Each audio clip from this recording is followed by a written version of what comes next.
Ladies and gentlemen, let's talk about the Akita Inu.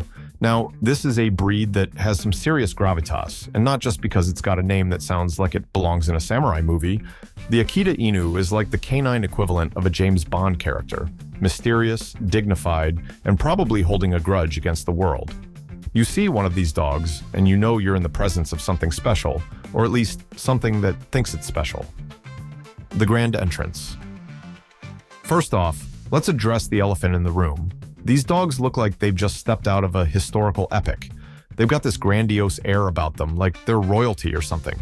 You ever see an Akita Inu walk into a room? It's like watching a lion stroll into a den of gazelles. They've got this regal swagger, this "I'm here, deal with it" attitude. You can practically hear the trumpets blaring as they make their entrance. And I love how they just know they're important.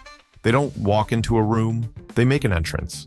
They'll saunter in with their head held high, tail straight up like a flag, and you're standing there thinking, did I miss the memo? Am I supposed to bow or something? They've got this air of aloofness that's both impressive and a little intimidating. It's like they're saying, I'm here, and the only reason I'm letting you see me is because I've deemed it so. The mysterious R.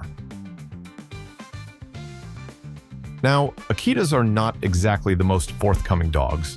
They've got this mysterious aura that's almost otherworldly. It's like they're constantly evaluating you, judging whether you're worthy of their attention.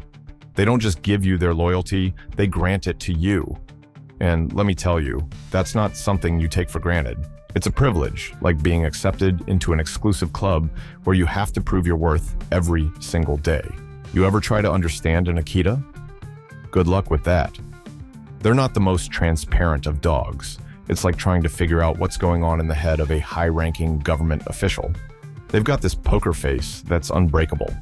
You think you know what they're thinking, but they've already moved on to their next strategy, and don't expect them to spill the beans. They're the type that will keep their cards close to their chest, making you wonder if they're plotting something or if they're just taking a nap.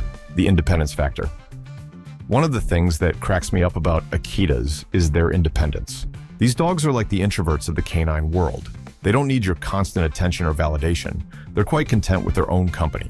You ever seen an Akita just chill by itself, not giving a hoot about what's going on around it? It's like they're in their own little bubble, and you're just a minor background character in their personal movie. You want to know what independence looks like? Watch an Akita. They're perfectly fine with you being there, but they don't need you. They've got their own plans, their own schedule, and their own way of doing things. You want to play fetch? They'll consider it, but if they'd rather nap, they'll nap. And don't push it. They've got this way of letting you know that they're calling the shots, even if you're holding the ball. The protective instinct. Now, let's talk about their protective nature. Akitas are like the bouncers of the dog world. They've got this instinct to protect, and they take it seriously. If you've got an Akita around, you've got a built-in security system that doesn't need batteries or wires. They're fiercely loyal and protective, and they don't mess around when it comes to keeping their people safe. But here's the thing, they're not just blindly protective. They've got this discerning eye. They'll size up a situation and then decide whether it's worth their attention. It's not like they're barking at every passerby. No, they'll stand their ground, assess the situation, and then make their move if they think there's a real threat. It's like having a personal bodyguard that's got a PhD in threat assessment. If you've got an Akita, you can rest easy knowing that you've got a watchdog with a brain and a sense of responsibility. The training challenge. Let's not forget about the training aspect. Training an Akita is like trying to negotiate with a brick wall. They're stubborn, and they've got their own ideas about what they want to do. You want to teach them a trick? Great, but be prepared for a battle of wills. They're not just going to roll over and do what you say. They're going to make you earn it. It's like they've got this internal checklist that says, okay, I'll do this, but only if you can convince me that it's worth my while. And you've got to respect their determination. It's not that they're not smart, they're just smart in their own way. They're not going to do something just because you said so. They need to see the benefit. It's like trying to get a cat to take a bath. It's not impossible, but it's going to take some convincing, and you might end up getting soaked in the process. The grooming routine. Have you seen an Akita's coat? It's like a thick, luxurious fur coat that looks like it could keep them warm in the Arctic. And grooming that thing is no small feat. They shed like nobody's business. You'll find fur everywhere, on your clothes, in your car, probably even in your soup.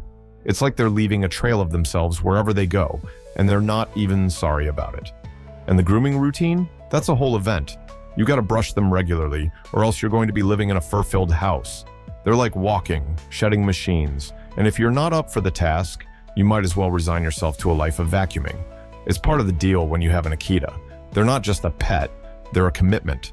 You're signing up for a lifetime of brushing and sweeping, and they're going to make sure you remember it. The loyalty and bond. But here's the thing. Despite their aloofness, their independence, and their stubbornness, Akitas are incredibly loyal. Once you've earned their trust, you've got a friend for life.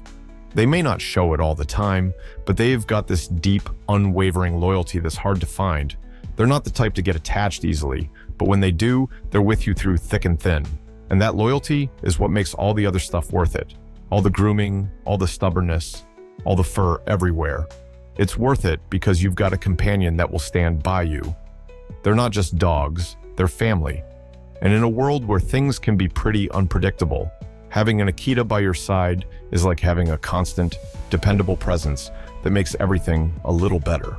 So here's to the Akita Inu, the majestic, mysterious, and magnificently independent dog that brings a unique blend of charm and challenge to our lives. They're the kind of dogs that keep you on your toes, make you work for their affection, and in the end, prove that true loyalty is something earned, not given.